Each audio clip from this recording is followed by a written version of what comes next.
I'm Nelly Kubasu from Busia County, Nambale Sub-County. In 2019, we all got the news about the COVID-19. It really affected the country and the citizens, not only in Kenya, but it was a worldwide issue.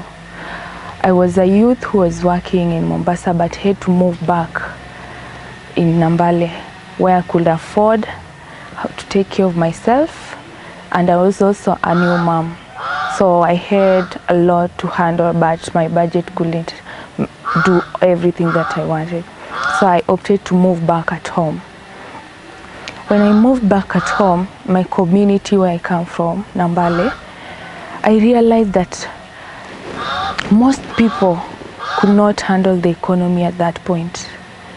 The prices were high, lifestyles could not be afforded like back in the days, how things before the COVID, it was easy to handle more things. But with government policies like the lockdown, the wearing of masks, some rules like the 2 meter rules, such things affected employees and employers. Some people had to cut off some of the employees to be able to curb and to be able also to pay the few employees they could afford. In early June, the National Chamber of Commerce, in conjunction with Equity, came up with a program to train small businesses and to fund them. We were being given loan as a small business that could help us pick up from where we were. They did focus on youths, PWDs and women, because they were highly affected compared to at least men, because we know from way back, men have always been the breadwinner. So to them, it wasn't that shocking to them like for women. So I was one of the beneficiaries, and I'm really happy. Was given the loan, and I decided I wanted to do something that could help the community. I had been having an idea. Since I had studied art, I knew I could be creative and come up with something that could help me, my family, and the society. So I started Biashara Marachi Sofa, the wicker furnitures. Went back to my village, and with the help of my dad, he helped me identify different homestead and individuals who had different skills in this. Some were good in basket making, some were good in furnitures, some were good in making mats using the papyrus threads. After that, I decided I'll give them that job to help them, to empower them. I picked up the few individuals, few from the homesteads, sourced the materials from the villages, especially for those people who live around the streams. Papyrus reeds are good where there is more water, so they do grow where in a riparian land, just to say.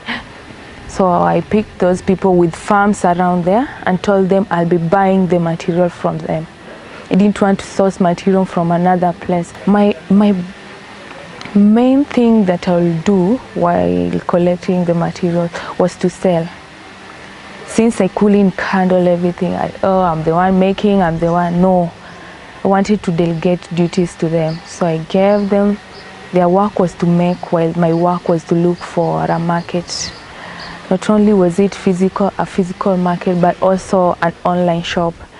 This was one thing I was proud of. This is something I had really, really admired for my community to see, for my community to experience. And just giving them that platform, I won't lie, I've seen change in my community. Those people I used to help to employ, through my employment, they used to feed their family, take care of themselves.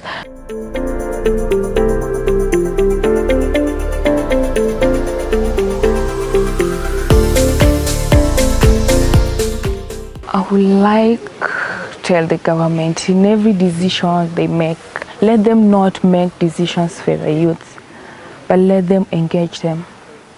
Let us youth be engaged in their decisions platforms, the public participation, the outreach. Let's be given opportunity. Youths have ideas. For instance, I had the idea about the Marachi sofa, something that if it was imported or even exported, it will be creating money in the country. I think the government should focus on listening to youths' ideas. Youths have more ideas and are so innovative. They will help also the part of job employment, and let the government also give youths platforms.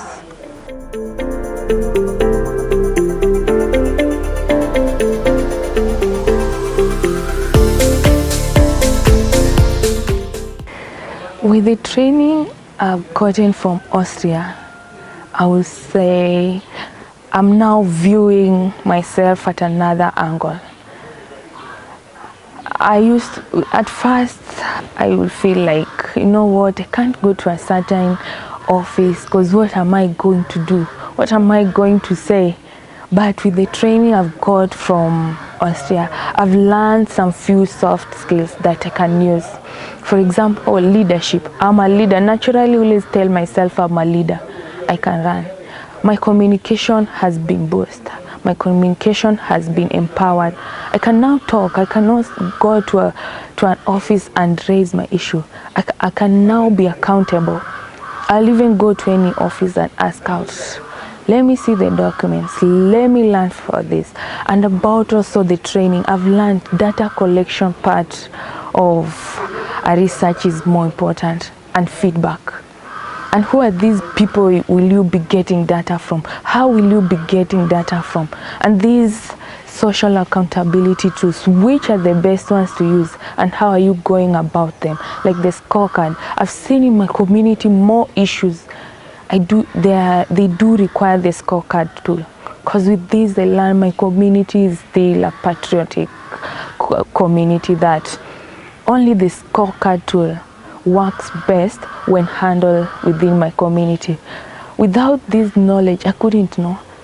I could just storm in an office and be like, I need to know. But now I've learned, before saying, I have to have enough evidence. I have to have something to back up my statement. And after that, what am I giving back to my community? Am I collecting this data for my benefit or for the community? And are my fellow youths engaged in this, or am I just doing for my own selfish reasons?